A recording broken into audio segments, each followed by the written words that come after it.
Assalamualaikum warahmatullahi wabarakatuh. Kembali lagi bersama saya Dwi Sulistiawan. Dan pada video pagi hari ini aku ingin review materi dari kelompok 6, yaitu yang berjudul Sistem Rujukan dan Daftar Pustaka. Nah, bagaimana sih isi materi mereka? Langsung saja kita cekidot. Nah, baik, ini adalah materi pertama, yaitu sistem rujukan, mana dalam upaya menjaga etika ilmiah dalam hal penggunaan sumber lain dalam sebuah tulisan, kita mengenal sistem catatan. Nah, sistem catatan ini dikembangkan dalam tiap bidang ilmu selingkung, sehingga muncul variasi dalam penulisannya. Tidak heran apabila sistem yang digunakan oleh bidang ilmu tertentu berbeda dengan sistem yang dikembangkan oleh bidang ilmu lainnya. Nah, itu adalah sistem rujukan. Lanjut kita ke catatan kaki.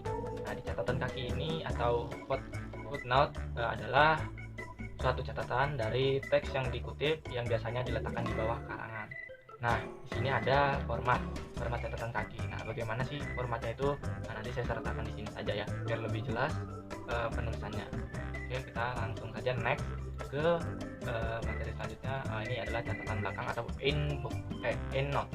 Nah, jadi catatan belakang adalah sistem pengacuan dengan cara menempatkan informasi tentang identitas lengkap suatu sumber rujukan di bagian akhir sumber artikel. Nah, ini adalah catatan belakang atau endnote. Nah, di sini ada contohnya. Contohnya itu nanti juga saya sertakan di samping saja biar lebih jelas, karena di sini terdapat huruf kapital dan penulisan titik koma yang baik. Ini ada sistem catatan dibagi menjadi dua. Yang pertama, informasi. Nah, informasi tambahan adalah sistem catatan digunakan apabila penulis memandang perlu menjelaskan sebuah istilah, menjelaskan bagaimana dari uraian tertentu, memberikan informasi adanya sumber lain yang membahas kasus yang sama.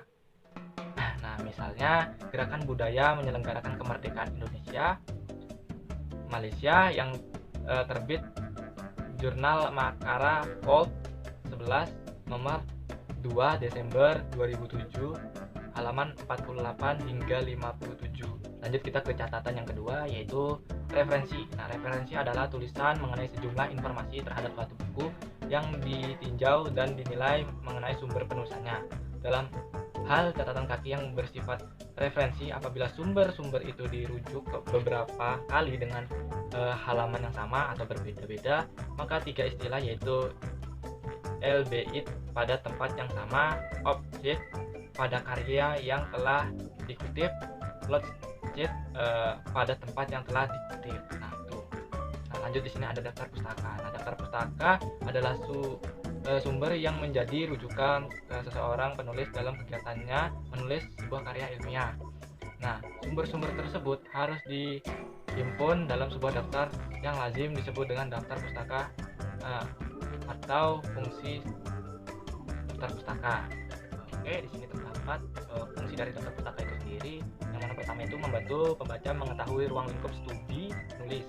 Kedua, memberikan petunjuk kepada pembaca yang ingin mengetahui lebih dalam mengenai tulisan yang dibacanya serta hubungannya dengan tulisan lain yang berkaitan.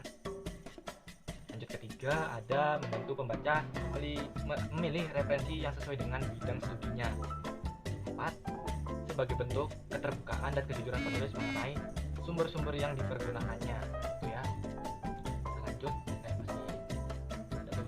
Ada beberapa varian penulisan daftar pustaka.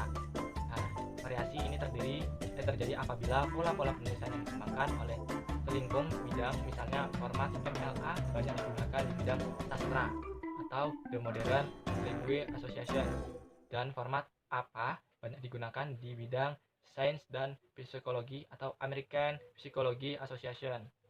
Namun demikian, unsur-unsur yang harus ada dalam sebuah daftar pustaka pada dasarnya sama.